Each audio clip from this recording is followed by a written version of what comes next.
Sean, Trevor, thank you so much for the time. I really appreciate it. Thank Yeah, you. thank you for having us. Absolutely. Petro is a fascinating doc. This is a wild, wild story in so many ways. What made you want to tell this one? What is it about Petro that made you excited to tell the story?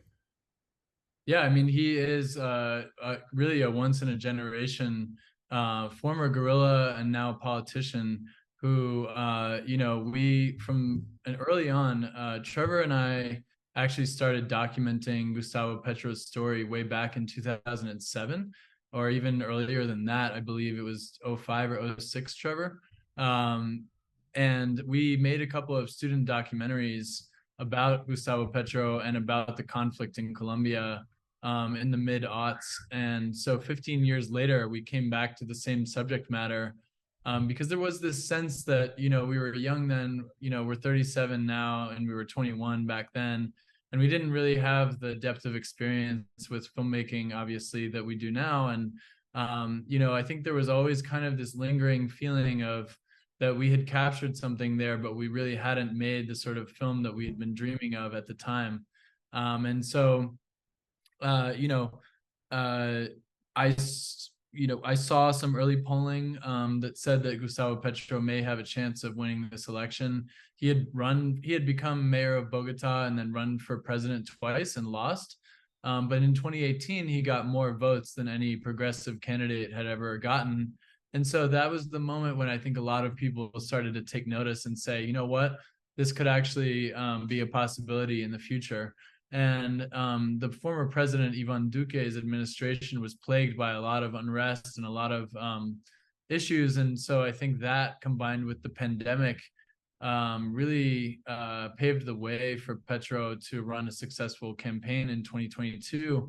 And so in April of 2021, we had our first phone call with him, and he said, I believe he was in Italy at the time and may have had COVID. And he said, I haven't even really started to think about the campaign just yet. Why don't we talk again in September when we get started in earnest? And so we flew to Bogota and met with him at his office in the Colombian Senate building and pitched him on the idea of doing the documentary. And when he thought about it for a moment, he asked me, well, how are you going to follow my campaign if you're not here? And I said, well, I'll just move here for the film.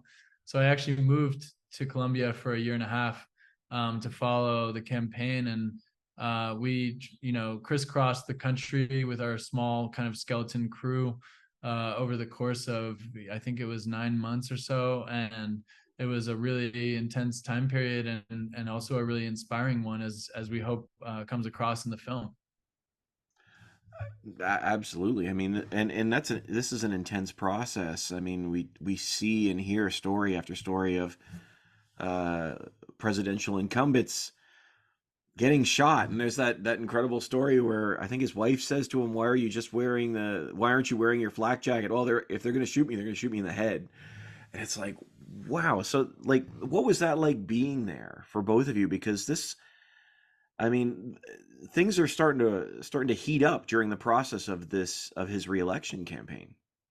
Yeah, I mean, I'm sure Trevor will add to this in a moment as well. But the first couple of times that we filmed with him back in the mid aughts, I think it was clear to all of us that we weren't dealing with garden variety subject matter. We're riding around in bulletproof, vans, bulletproof trucks with bodyguards, with Uzis and guns and everything. And so his security detail back in 2007 was significant, but it was nothing compared to what we encountered when he started running for president. I mean, he was riding around with 20 to 25 bodyguards all over the country.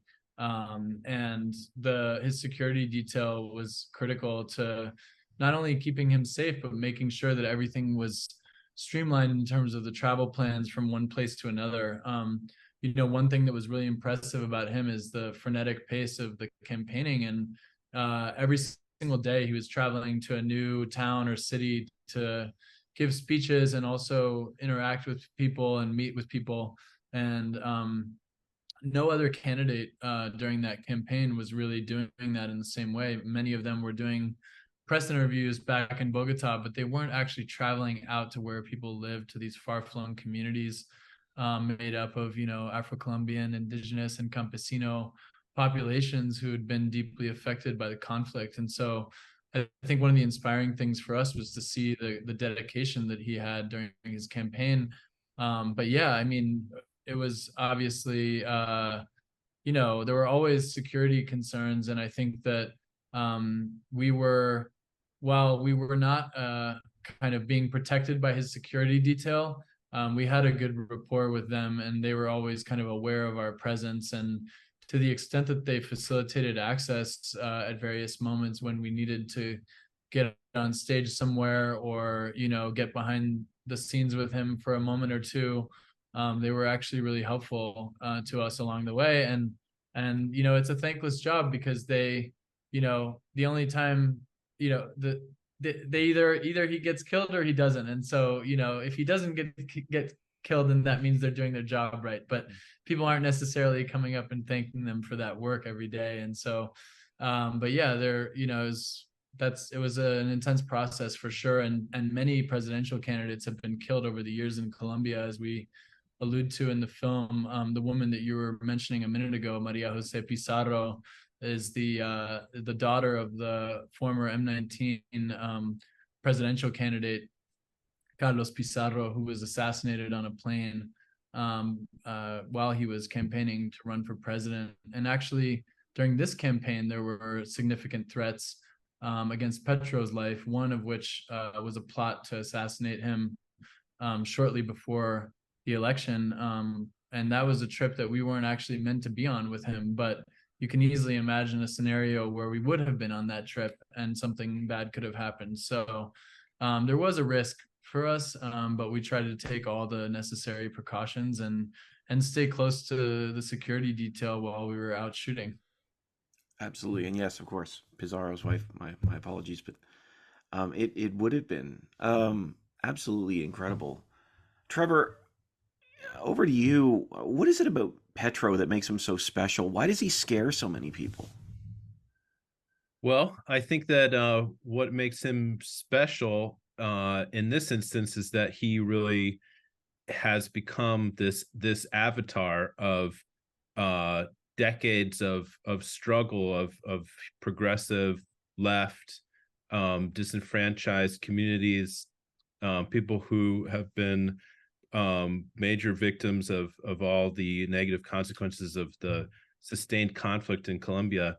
And as a politician, he definitely, I mean, he had his own history as a former guerrilla who demobilized and then joined politics, and worked within the electoral democratic system for many years before he ran for president.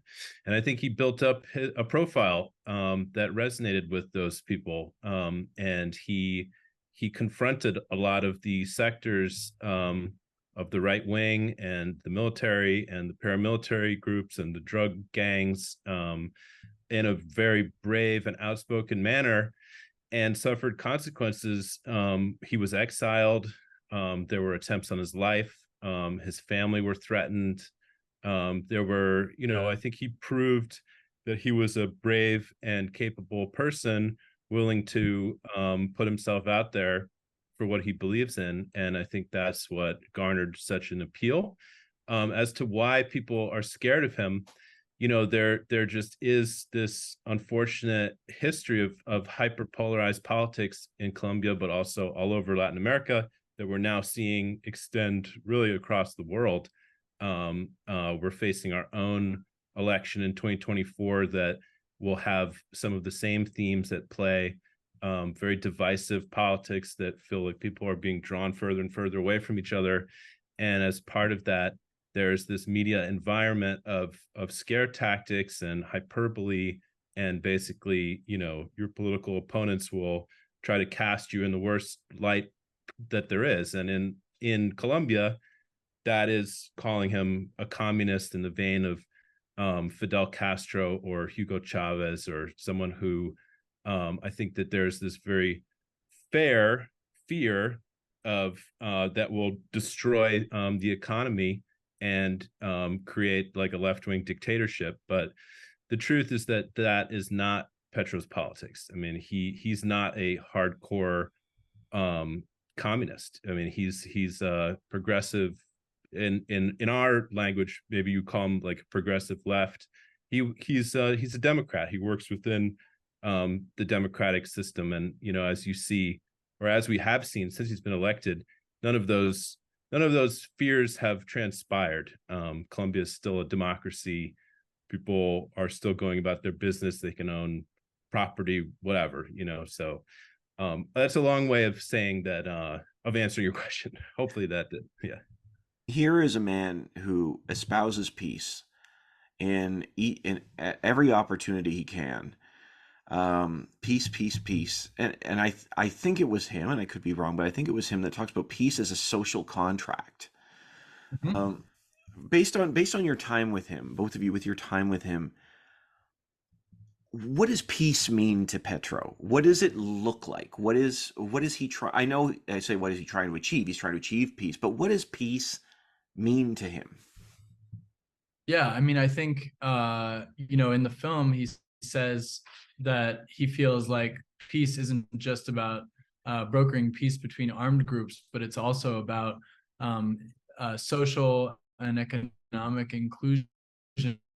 And he talks a bit about kind of the broken structure of the economy. And if you look at kind of this idea of the social contract, you could argue that it goes back hundreds of years, to 1492 even, or back to the 1500s. And so, historically, a country like Colombia has been ruled by an oligarchy, primarily landowners who have vast tracts of land, who control much of the country's wealth. And so, when we talk about kind of having peace being a social contract, means bringing people who've been sidelined out of the political and economic system into full participation and full agency over their own lives, and also respect for human rights, which has been sorely lacking. And so it's actually a larger systemic change that he's alluding to, rather than simply ending the conflict between armed groups who are vying for control of drug traffic around the country. It's actually about uplifting the middle class and trying to address these historical imbalances that have existed because of these entrenched political interests and powerful interests that have controlled a lot of the country's wealth for, you could argue, hundreds of years.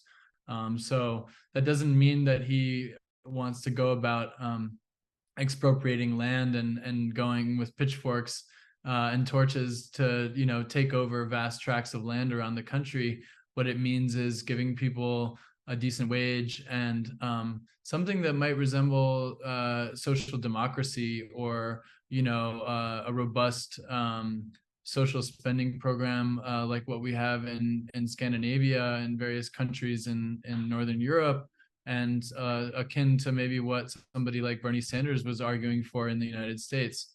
So I think that this idea of the social contract is sort of like a broad-based idea that is kind of a North Star for Petro. And of course, one of his biggest goals is to address the issue around drug traffic and around the armed groups who are vying to control that business. But on the other hand, it's also about kind of changing Colombian society and how power and wealth are distributed. I like that you're saying that about. I like a lot of what you're saying, but I mean, when you're talking about changing Colombia society, because one of the comments that come out is that he's run twice before, but Colombia may not have been ready yet. What was it about this election that Colombia was ready, do you both think? Trevor, do you want to answer that? Sure. Well, I think that we weren't sure if they were going to be ready, as the film alludes to. I mean, it was a very contested election, and I mean, what was clear is that there was a readiness for change, but people weren't sure what that change was going to be. Ultimately, as you see in the film, it came down to a vote between Petro as a certain type of change candidate, more in the social democrat form that Sean mentioned, and then more of sort of a right-wing populism represented by his primary opponent. So, I think what that says to me is that people were really upset with the status quo. People were tired of some of the policies of the former President Duque, who was very unpopular. There were periods of sustained unrest in Colombia during the tail end of his administration that I think boiled over and manifested themselves in this electoral contest that we captured on film. It's incredible to see it unfold. One of the things too that comes up, and this is earlier on in the film, I believe it's Marquez, just as she receives a nomination for vice president, she talks about the difference between resistance and violence. And I was wondering for the two of you, based on what you saw in your time with them, where does that line lie? Because what we've seen here is this is a country which is ready, it's a simmering pot of hurt and frustration for years and years of oppression. What do you think that line is between resistance and violence? Yeah, I think one example that we can look to for the possibility of resistance through nonviolence is the fact that Petro himself is a former M19 combatant who then demobilized and went into traditional party politics and managed to keep the peace, as did the other members of the M19, former members of the M19, for the better part of the last 30 years. And so, I think that Francia's point when she says that is really that, when she's making a fist, it's not about a fist that's trying to encourage violence, but rather that it's about resisting violence that's done to you. And I think that for her, being such a strong voice for human rights in Colombia and in her community in particular, which is a community that had been threatened by violence and paramilitary violence for many years, and where she had received her share of death threats. It really is about standing up for human rights, and that's not necessarily through violence, but rather through kind of harnessing your own power or your own agency and through collective action. And so I think that Francia and Petro are both potent symbols of that idea, and they channel that into their advocacy for building peace in Colombia. It's crazy to see sort of an evolution in Petro, because you're right. He starts off in the M19. He sort of moves from peacekeeper to peacemaker, and there's this evolution of understanding that is really fascinating to see how that sort of unfolds. He's a great character, and I don't use the term character lightly. Like, I just mean his personality. He's a fascinating person to follow and study. It's interesting too, if you look back at a lot of the archival clips, including some of the ones that we use in the film, he's been saying similar things for 40 years. And so it was actually amazing to look back at different interviews that he did at various stages of his life, where he's saying more or less some of the same things that he's saying now. And it's more that society has started to catch up to the things that he's saying rather than him adapting to a changing society. And so, I think even as a 19-year-old at the beginning of the film, when he's doing that interview with a hat pulled low over his eyes, talking about peace, he's practically saying some of the exact same things that he was saying on the campaign trail as a 60-year-old presidential candidate. So I think that he's been really consistent over the years. And whether he's effective now in achieving some of those goals is another story. But we really wanted to tell the story of the campaign as a kind of culmination of something that he had been working towards for his whole life. Now, have you spoken to him since the conclusion of the film? Have you heard any updates of how things have been going on? he saw a previous cut of the film and said that he liked it, which is enough for me. But he, he's been busy. I don't think that this documentary is a big priority for him, but he did tweet about our premiere in Mexico, and we do hope that it's well received. I mean, I think because of the polarized nature of the country, we know that in Colombia, there are as many people who dislike him as who like him. And of course, it's much harder to govern a country than to run a political campaign. So it's been a bit of a roller coaster for him in this first year and a half in terms of getting some of these ambitious reforms passed. But I think one impressive thing about him is that in the face of adversity, he always continues to press on. And one example of that we didn't include in the film is actually when he was mayor of Bogota, and he was removed as mayor under very sketchy circumstances by a sort of a biased opposition. And then he was reinstated as mayor after it was discovered that a lot of those accusations were unfounded. And so, he's used to a lot of people coming after him and vocally opposing him. But I feel like one of his admirable qualities is his resilience and his ability to continue to try and execute on his vision, regardless of what people may or may not be saying about him. Mm. Absolutely. And as I said, it is a fascinating film. Trevor, Sean, what is it that you hope people take away from Petro?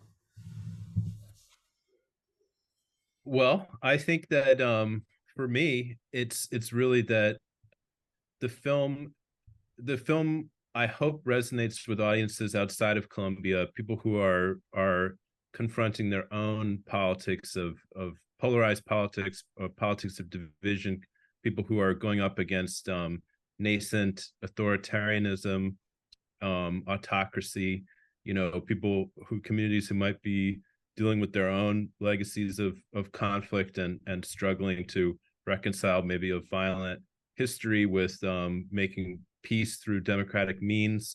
I mean, I think that the film has these universal themes. We tried very deliberately to wrap the story of the election in this sort of exploration of the last 30, 40 years of Colombian political history to really help show what the stakes were and why this election was so important. And really, I hope that people can draw parallels to their own lives, and especially as we move into the 2024 election here in the United States, draw some lessons from it or inspiration. I mean, we're 2024, just to tack on to what Trevor is saying, it's not just the US election. I think we have close to 4 billion people voting in elections around the world in the next year. So this is something that we really hope to tap into, some universal themes that we believe are a mirror of what's happening in so many different places around the world, and that it's a testament to collective action and to grassroots organization and organizing to try and bring about something different than what has happened in the past, and that a change is possible, and that if that change doesn't come about with this administration, that same progressive movement or that same coalition of people can come together yet again and find a new champion for their cause. And so I think that we hope that this film resonates with people around the world, and we hope to get it out to as many people as possible. So thank you for helping us with that and spreading the word. Absolutely. Thank you so much for your time, and congratulations on the film. I wish you guys the best. Really appreciate it. Thank you. Thanks a lot. Great to meet you. Great to meet you too. Thanks. So have a great day.